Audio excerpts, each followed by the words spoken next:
I got the 98 marks in maths in the all over the Delhi.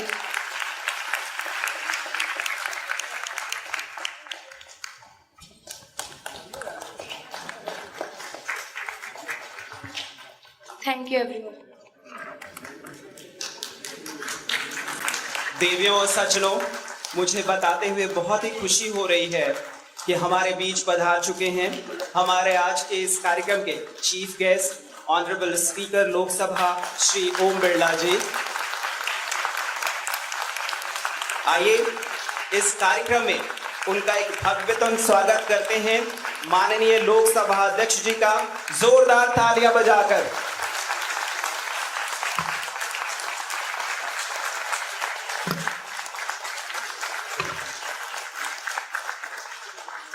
बहुत बहुत धन्यवाद।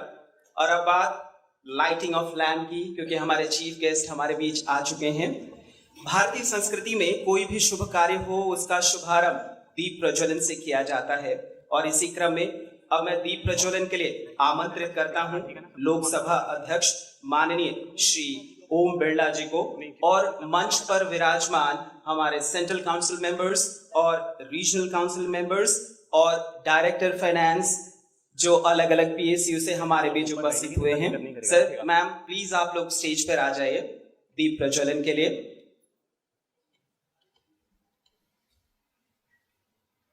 माननीय श्री ओम बिरला जी, दीपक प्रकाश का द्योतक है तो प्रकाश ज्ञान का, और हमारी यही प्रार्थना है कि ईश्वर का ज्ञान रूपी आशीर्वाद हमें प्राप्त हो और हमारा प्रयास सफलीभूत हो और आने वाले समय में हमारा इंस्टीट्यूट ICMAI बुलंदियों को चूमे।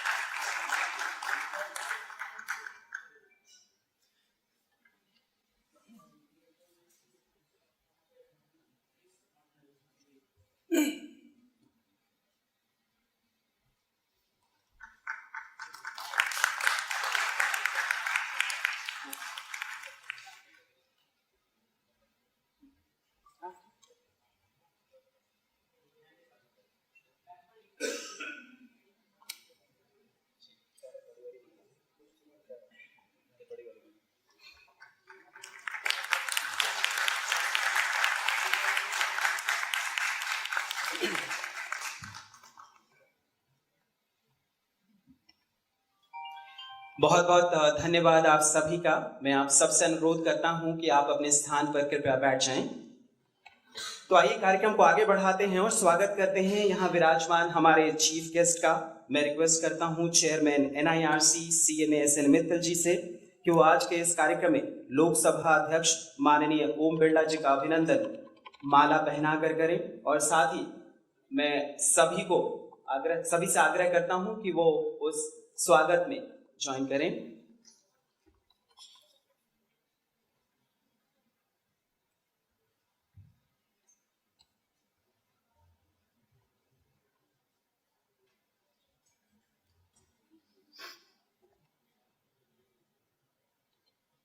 काउंसिल मेंबर्स, आप भी शरीक हो जाएं स्वागत में।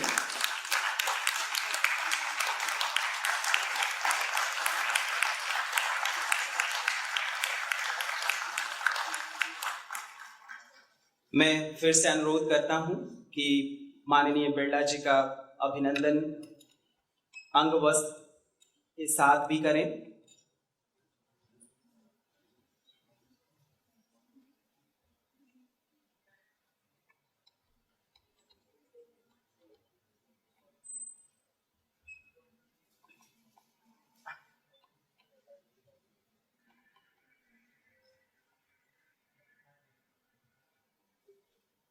चेयरमैन NIRC से अनुरोध है कि वो अंग वस्त्र के साथ माननीय बिरला जी का अभिवादन करें।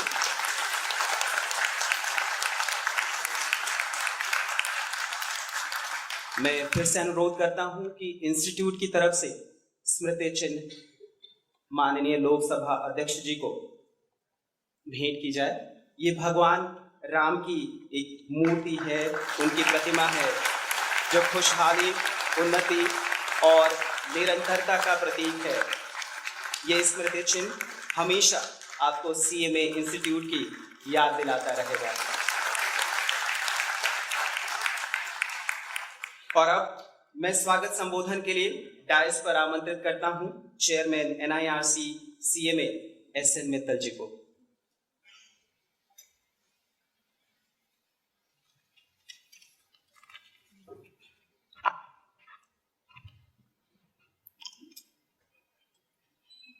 नमस्कार। आज के स्टूडेंट कन्वेंशन 2023 के मुख्य अतिथि, जन जन के लाडले माननीय ओम जी बिरला साहब, लोकसभा अध्यक्ष, सांसद, हाड़ौती के लाडले कोटा बूंदी, वर्तमान में आप लोकसभा अध्यक्ष हैं। आपने हमारे एक छोटे से आग्रह को इतना बड़ा दिया कि आप 3 दिन पहले हमने आग्रह किया और आपने स्वीकार किया। पूरे CMA परिवार और काउंसिल की तरफ से मैं आपका बहुत बहुत आभार करता हूं सर, धन्यवाद करता हूं। आपकी कुशल एवं प्रभावी संचालन के कारण आज देश के हर व्यक्ति आपके बारे में जानते हैं। आपकी कार्यशैली को देश ही नहीं विदेश में भी प्रशंसा की जाती है। आपका समाज के प्रति भी सक्रिय योगदान रहता है, जिसमें परिधान, कमजोर वर्ग के कपड़े, किताबें, आश्रय, blood donation, free meal programme, दवाएं, मेडिकल कैंप आदि में आपको बहुत बहुत योगदान है। आप यूथ को साथ में लेकर चलने की प्रबल क्षमता है, चाहे युवा हो, बुजुर्ग हो, बच्चे हो, सब आपके लाडले हैं और आपको हर जगह प्यार और सम्मान देते हैं। आपका जब भी मैं देखता हूं, क्योंकि आपसे पिछले 25-30 साल से मैं जुड़ा हुआ हूं, 30 साल से, तो आपका ऐसा नहीं लगता कि आप इतने पद पे हैं, ऐसा लगता है कि एक भाई की तरह आपका हमेशा आशीर्वाद हमें बनाए रहता है। सर, ये institute of cost accountants of India एक study body under act of parliament है, जो कि 1959 में एक्ट ऑफ पार्लियामेंट के अंतर्गत बनी थी। इसके हेडक्वार्टर कलकत्ता में है, 4 रीजनल काउंसिल है, नॉर्थ ईस्ट साउथ वेस्ट, उसका उसी के साथ 116 चैप्टर्स एंड ओवरसीज सेंटर्स भी हैं। हमारे करीब 1 लाख मेंबर्स हैं, 5 लाख के आसपास स्टूडेंट हैं। तो सर, इस इंस्टीट्यूट में आप पधारे, उसके लिए बहुत बहुत धन्यवाद।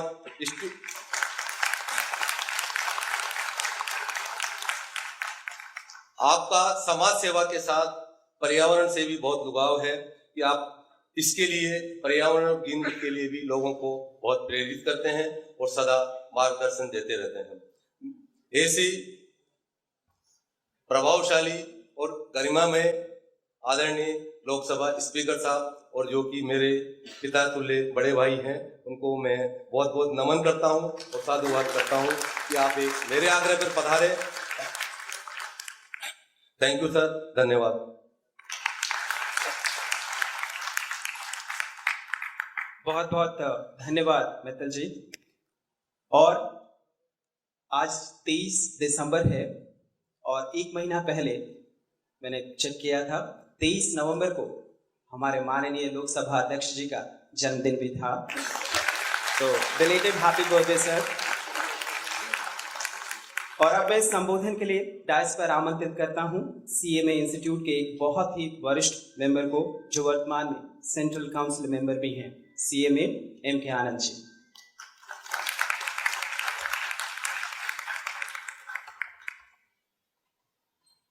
धन्यवाद अमरीश जी।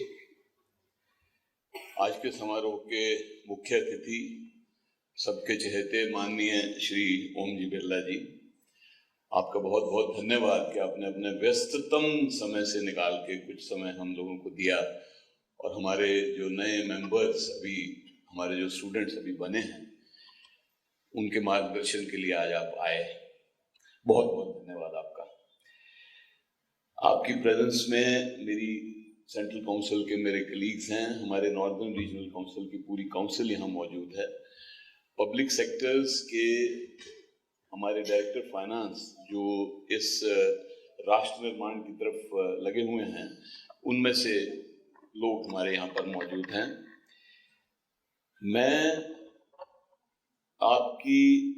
आपको जब आप लोकसभा में इतने सारे हंगामे के बीच लोगों को करते हैं तो बहुत हम लोग उस चीज से प्रभावित हैं। और मैं ये कहूँगा कि प्रेजेंट गवर्नमेंट, आदरणीय हमारे प्रधानमंत्री जी और आप खुद भी लागत लेखाकार हैं।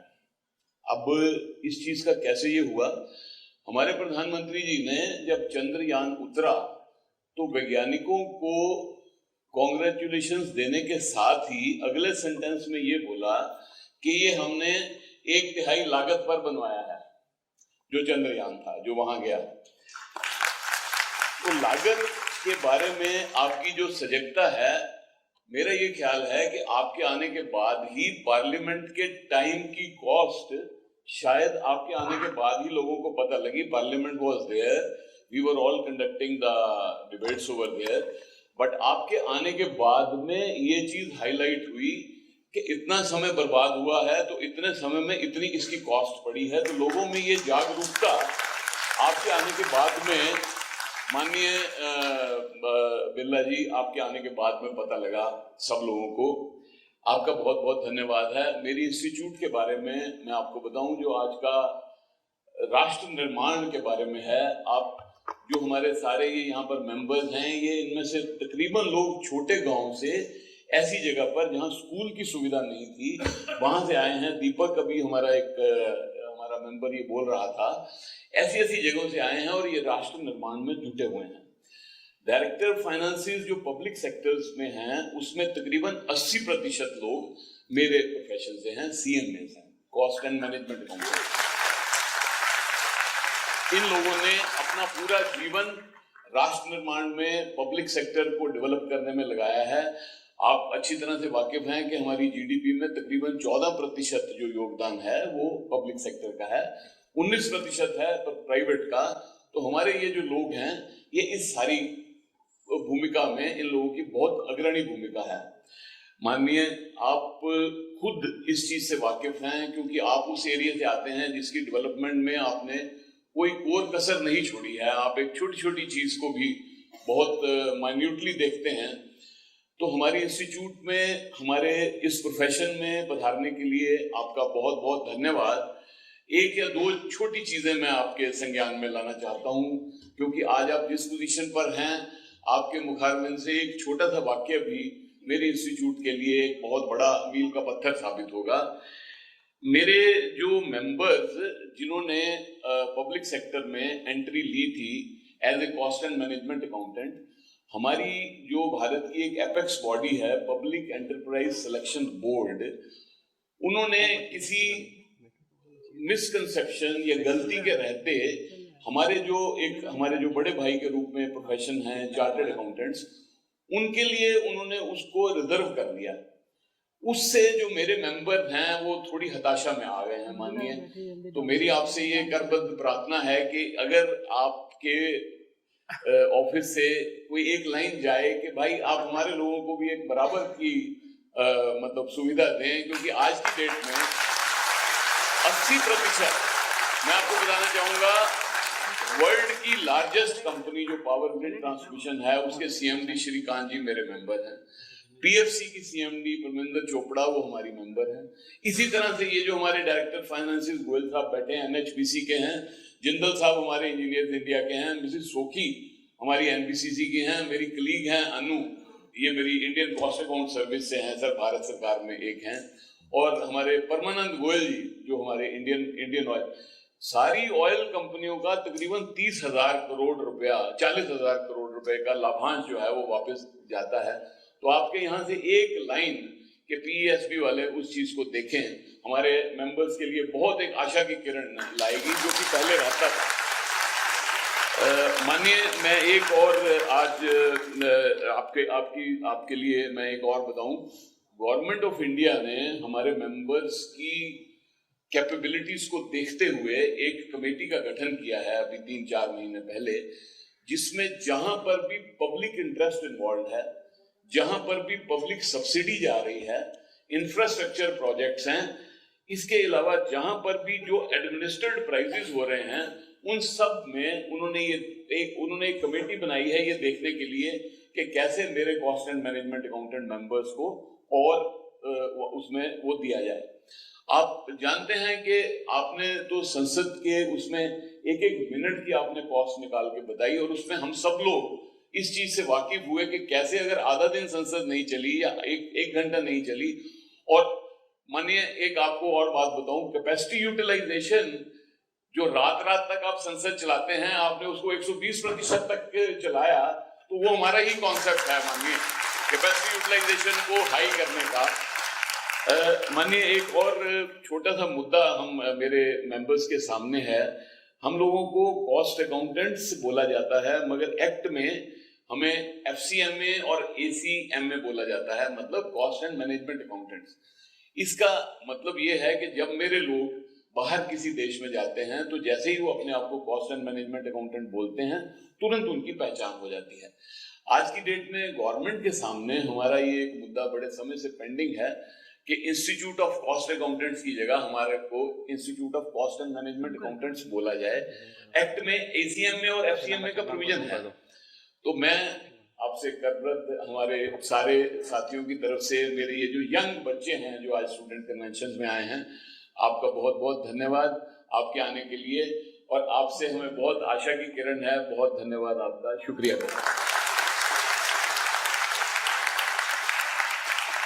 बहुत बहुत धन्यवाद CMA M.K. Anand ji. Honourable speaker sir, यहाँ उपस्थित हम सभी आपके मार्गदर्शन की आतुरता के साथ प्रतीक्षा कर रहे हैं। ये मेरे लिए सौभाग्य की बात है कि आज के इस कार्यक्रम में मैं आपका स्वागत कर पा रहा हूँ। देवियों और सज्जनों, बॉयज एंड गर्ल्स, आइए हम सभी मिलकर विश्व के सबसे बड़े लोकतंत्र के लोकसभा अध्यक्ष माननीय ओम बिरला जी को डायस पर आमंत्रित करते हैं कि वो आज के दिन हमारा मार्गदर्शन करें और हमें अपना आशीर्वाद प्रदान करें। जोरदार तालियों से स्वागत कीजिए माननीय अध्यक्ष महोदय का।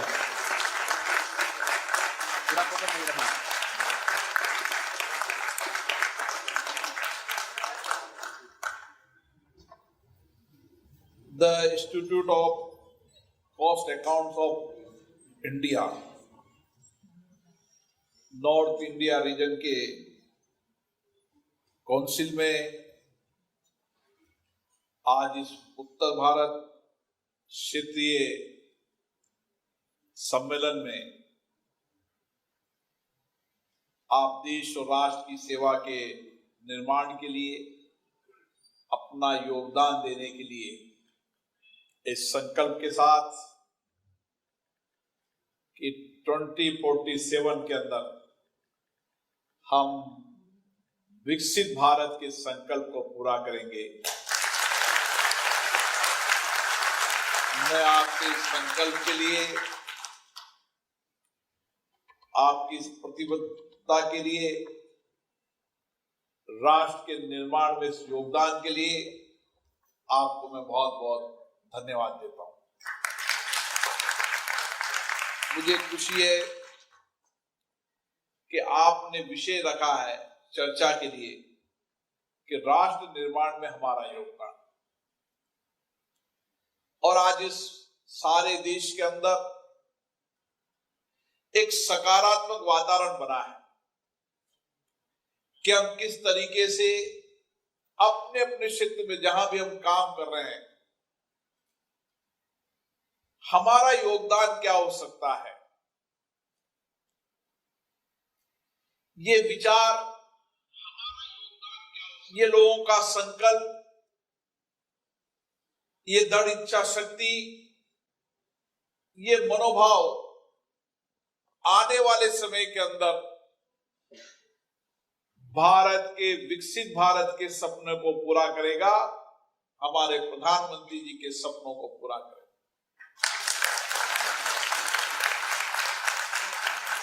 और इसीलिए जब मैं आपके बीच में आया तो हमारे मित्तल साहब हमारे बहुत नजदीक व्यक्ति हैं, इनका बहुत आग्रह था लंबे समय तक। एस एन मित्तल साहब राकेश यादव जी, संतोष पंत जी, के आनंद साहब ने सारे विषयों को रखा। मैंने उनसे आग्रह किया है कि वो सारे विषयों को लेकर मेरे पास आए।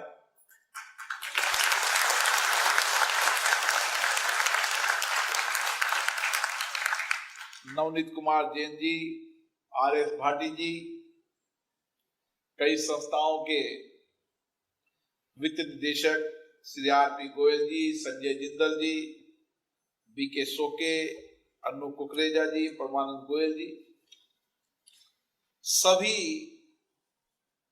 विद्यार्थी साथियों, हम इस आजादी के 75 वर्ष के अमृत महोत्सव में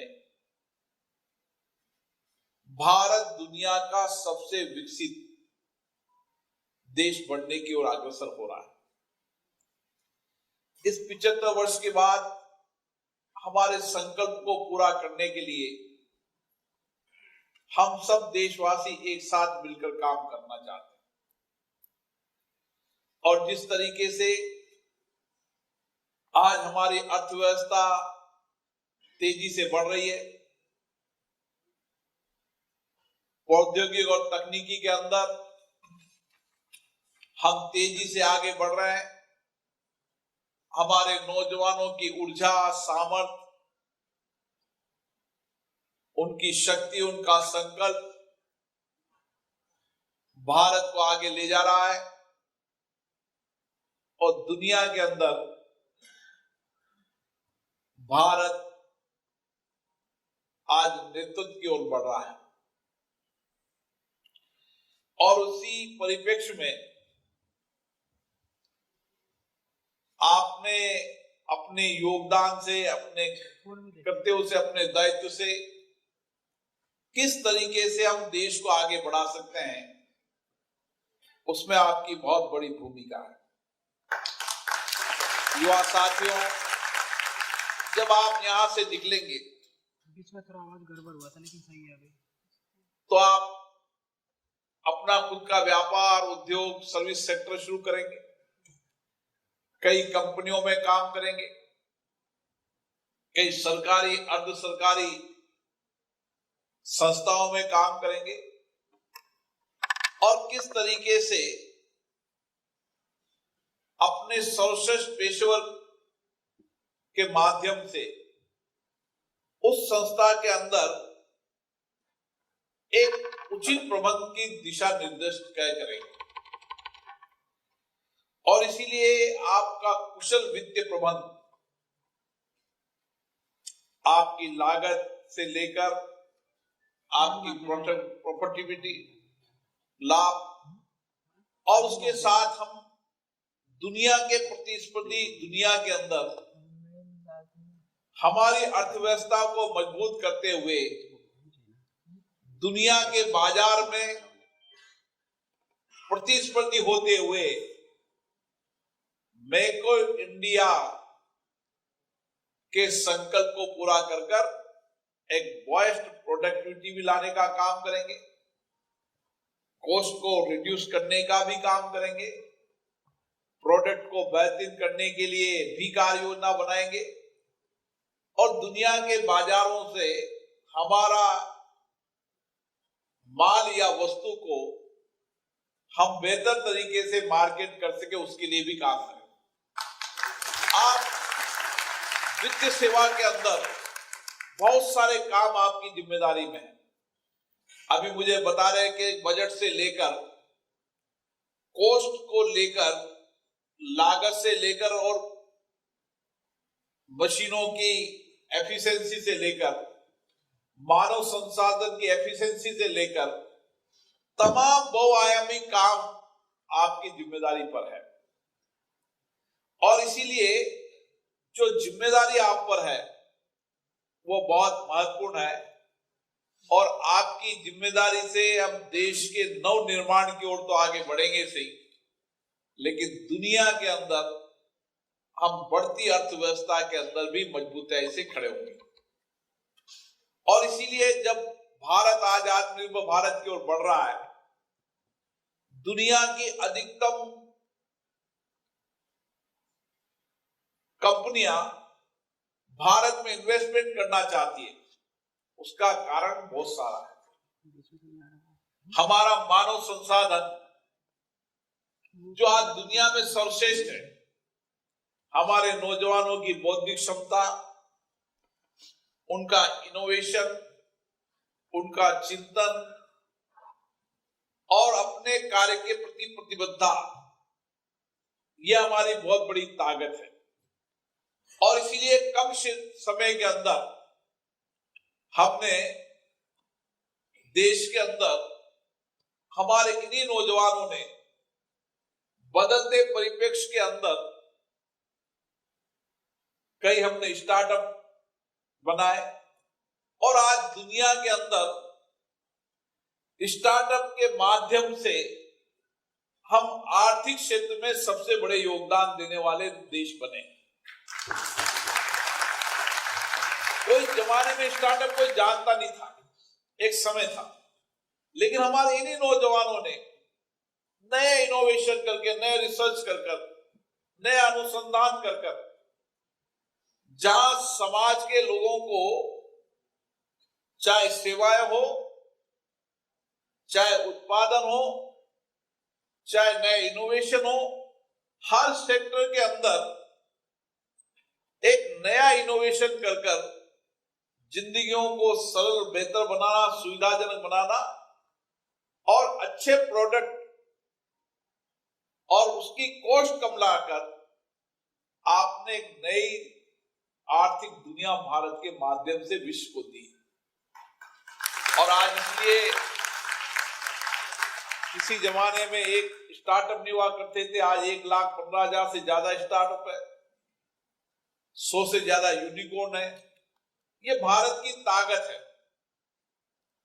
और दुनिया के अंदर कोई भी चुनौतियां हो, हर चुनौतियों का समाधान भारत से निकल रहा है। ये हमारी ताकत बड़ी है।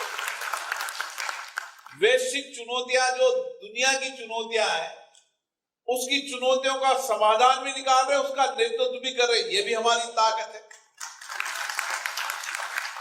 आप जब वैश्विक परिप्रेक्ष्य में देखेंगे तो आपको लगेगा कि भारत कितनी तेजी से हर दिशा की ओर बढ़ रहा है। कोई सेक्टर नहीं जिस सेक्टर के अंदर भारत की गति तेज न हो। अभी G20 हुआ था, G20 के अंदर जिस तरीके से वैश्विक मंच पर हमने पूरे विश्व को दिशा दी, हमने कहा वसुधैव कुटुंबकम, एक पृथ्वी, एक परिवार, एक भविष्य। हमने कहा कि दुनिया के अंदर अगर हमें सबको आगे बढ़ना है तो एक कुटुंबकम की भूमिका से साथ काम करना होगा, साथ मिलकर काम करना होगा, आपसी सहयोग से काम करना होगा, वैश्विक चुनौतियों का समाधान मिलकर निकालना होगा। और दुनिया के अंदर विकसित देश उस G20 के अंदर थे, उन्होंने भारत के एजेंडे को माना और भारत ने उस एजेंडे के माध्यम से दुनिया में बदलाव की एक नई दिशा देने का काम।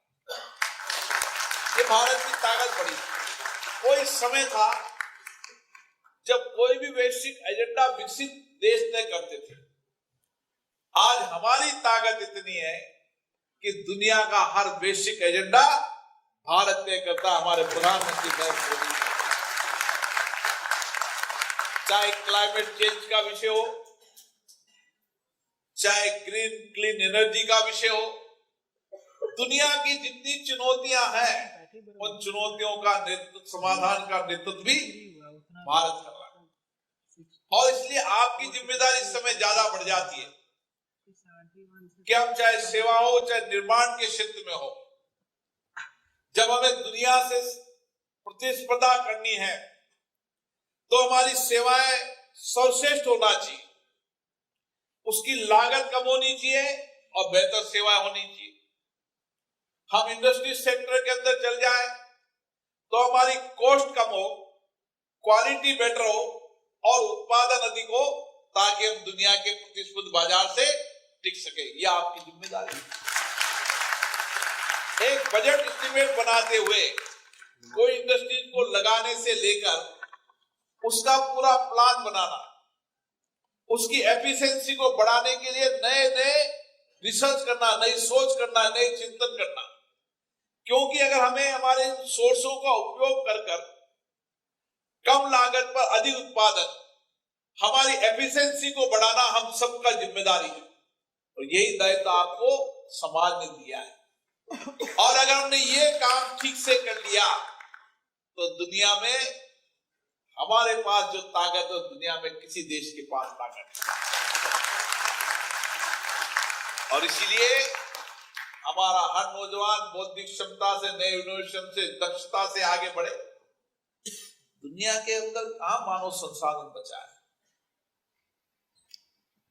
हमारा नौजवान आज दुनिया के अंदर उन देशों को नेतृत्व दे रहा है।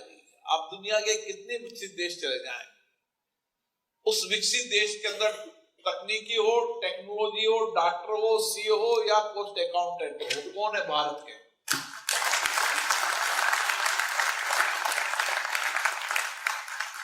दुनिया की बड़ी बड़ी कंपनियों के अंदर भारत के सीईओ हैं। क्यों है? हमारी ताकत है। और इसीलिए हम अगर एक दिशा की ओर, जो आपकी जिम्मेदारी है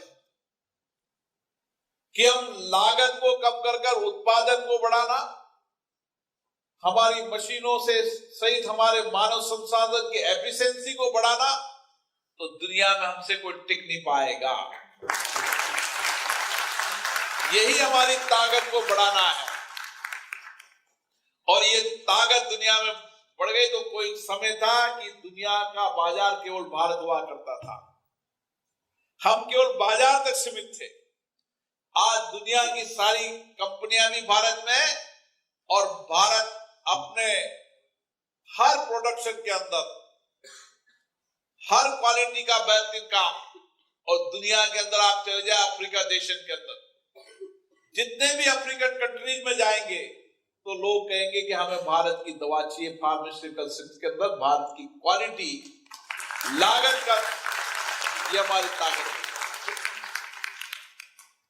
आने वाले समय के अंदर हर वस्तु के अंदर, हर सेवाओं के अंदर, हर प्रोडक्ट के अंदर हमारा प्रोडक्ट से लागत कम, उत्पादन ज्यादा, इसके लिए आपको ही कार्य योजना बनानी, आपकी जिम्मेदारी है। अगर एक खेत किसान के अंदर उस जितनी बीघा जमीन है उसमें ज्यादा उत्पादन कर दे, बेस्ट क्वालिटी का उत्पादन कर दे, तो हम आगे बढ़ेंगे नहीं बढ़ेंगे। एक इंडस्ट्रीज के अंदर हम लागत को कम कर दे, क्वालिटी को बेटर कर दे, एफिशिएंसी को बढ़ा दे, तो हम बढ़ेंगे नहीं बढ़ेंगे। अब भारत दुनिया का बाजार नहीं होगा, दुनिया का अंदर भारत का मेड इन प्रोडक्ट दुनिया के अंदर चलेगा। ये आपको करने के प्रयास करें। हम हमारे देश में हमारे उत्पादन से हमारे बाजार की पूर्ति तो करेंगे सही, लेकिन हम दुनिया के बाजार की पूर्ति भी भारत करेगा। इस लक्ष्य की ओर बढ़ना है, और ये सामर्थ्य आप में है। मैं आपको शुभकामनाएं देता हूं। आप नए जीवन के नए कार्य के लिए, देश सेवा, राष्ट्र के सेवा के लिए आप निकलेंगे, और राष्ट्र निर्माण में आपकी भूमिका, ये आपका संकल्प है, ये विचार है। इस विषय पर चर्चा करेंगे तो निश्चित रूप से भारत के अंदर हर व्यक्ति, अगर राष्ट्र निर्माण में मेरा क्या योगदान हो सकता है, 140 करोड़ लोग अगर देश एक साथ मिलकर काम करेंगे तो दुनिया के अंदर अर्थव्यवस्था के अंदर भी और विकसित भारत बनाने में भी हम सबसे तेजी से आगे बढ़ेंगे। आप सभी को बहुत बहुत धन्यवाद।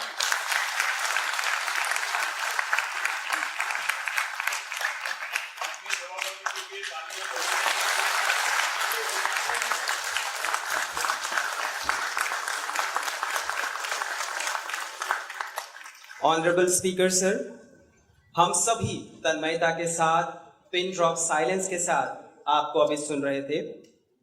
आपने बारीकी से विकसित भारत की परिकल्पना को हमारे समक्ष रखा। और उसमें CMS का क्या रोल है उसको भी आपने भली भांति बखूबी हमें समझाया। स्पीकर सर, हम आज आपको अपने बीच पाकर गौरवान्वित महसूस कर रहे हैं। आपकी गरिमामय उपस्थिति ने, आपके सारगर्भित विचारों ने आज के इस कार्यक्रम को हम सभी के लिए और भी यादगार बना दिया है, अविस्मरणीय बना दिया है। CMA इंस्टीट्यूट हमेशा आपका आभारी रहेगा। मुख्य अतिथि महोदय, हम सभी लोग यही कामना करते हैं कि आपके जीवन में उपलब्धियों का दौर बदस्तूर जारी रहे, आप स्वस्थ रहें, सुखी रहें, प्रसन्न रहें, साथ ही साथ देश के नवनिर्माण में अपनी सहभागिता बनाए रखें। आपको अनेकों धन्यवाद माननीय। और अब बारी है CMA इंस्टीट्यूट के कुछ मेधावी छात्रों को, जो अब मेंबर बन गए हैं, उनको पुरस्कृत करने का। और आपने मेरिट लिस्ट में फर्स्ट, सेकंड और थर्ड रैंक हासिल किया है। मैं बारी बारी से आप सभी लोगों का नाम बुलाता हूं और आपसे अनुरोध है कि आप माननीय स्पीकर सर से अपना अवार्ड प्राप्त करें।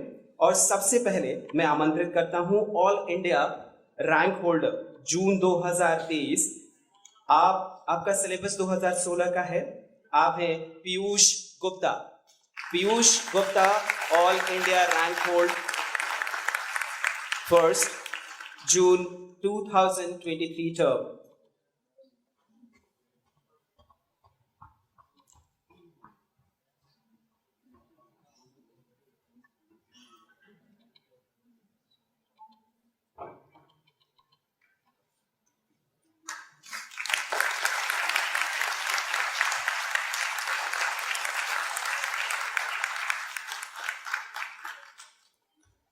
NIRC के first rank holder Sahil Ahuja, June 2023 term.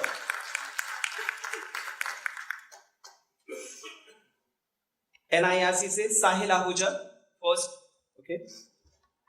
Mansi Patel, second rank holder NIRC, Mansi Patel. और मैं सेकंड रैंक होल्डर है अंजलि सुतार। मैं आपसे निवेदन करता हूं कि आप भी तैयार रहिए। अंजलि, आप यहां आके वेट कर सकते हैं प्लीज। अंजलि सुतार। आतिश कुमार मोहंती, आप भी आ जाइए। आतिश। सतीश दुबे।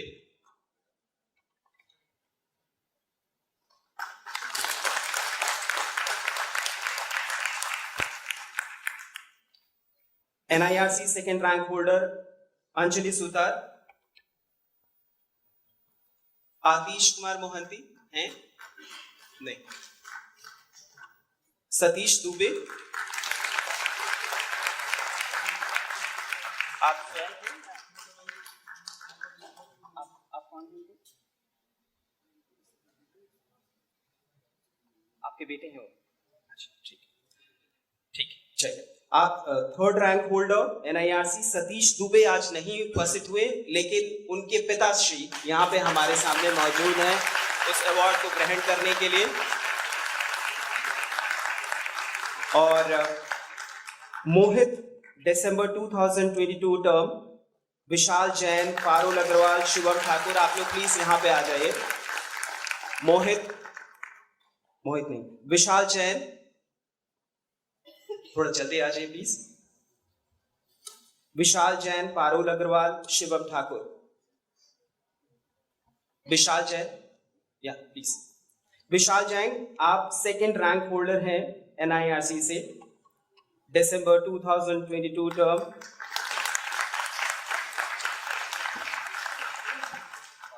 पारुल, आप हैं यहाँ पे?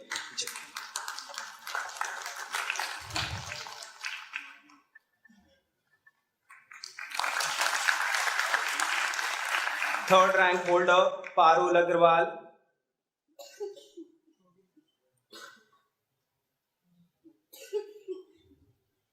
बेटियों के लिए एक बार जोरदार तालियां भी बजा दीजिए।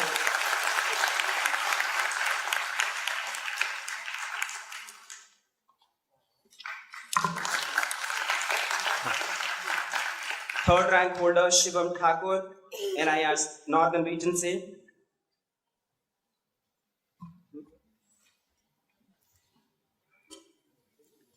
और भी काफी CMAs यहाँ इंतजार कर रहे हैं, वो हम अगले सेशन में करेंगे क्योंकि माननीय अध्यक्ष जी को वापस भी जाना है, थोड़ा समय कम है, समय का अभाव है। तो अब मैं वोट ऑफ थैंक्स के लिए, अच्छा, आप जितने भी अवॉर्डीज हैं प्लीज आप लोग एक बार वापस स्टेज पर आ जाइए। जिनको अभी अवार्ड मिला है वो लोग एक साथ यहां पर आ जाए। ठीक है, जिनको अभी अवार्ड मिला है आप सभी से रिक्वेस्ट है कि माननीय अध्यक्ष जी और काउंसिल मेंबर्स के साथ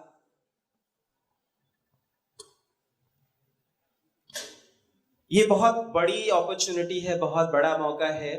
ये यादें आपके साथ आपके जीवन भर रहेंगी कि आपने अपने सर्टिफिकेट्स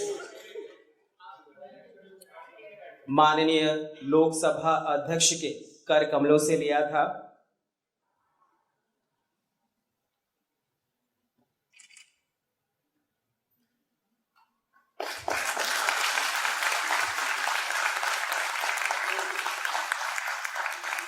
ये यादें हमेशा आपके साथ आपके जहन में रहेंगी। मैं आप सभी से अनुरोध करता हूं कि आप डायस पे अपना स्थान ग्रहण करें। माननीय, आपसे अनुरोध है कि आप अपना स्थान ग्रहण करें। नहीं, अच्छा, जितने भी डायरेक्टर फाइनेंस हैं उनसे भी अनुरोध है कि आप ऊपर आ जाएं। माननीय अध्यक्ष महोदय के साथ एक ग्रुप फोटोग्राफ के लिए।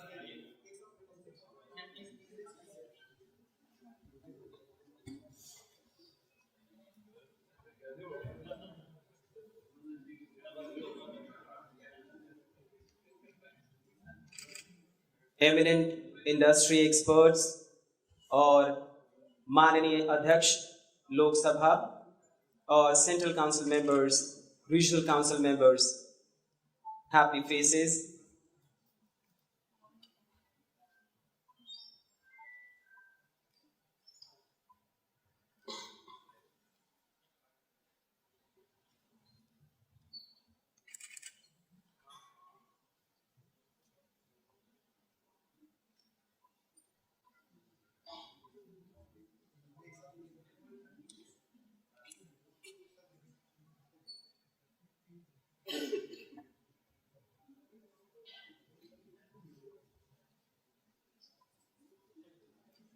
आप सभी से अनुरोध है कि आप अपना स्थान ग्रहण करें। माननीय स्पीकर सर से भी अनुरोध है कि मैं वोट ऑफ थैंक्स के लिए अब आमंत्रित करता हूं ट्रेजरर NIRC मिस माधुरी कश्यप जी को। Good morning to all of you.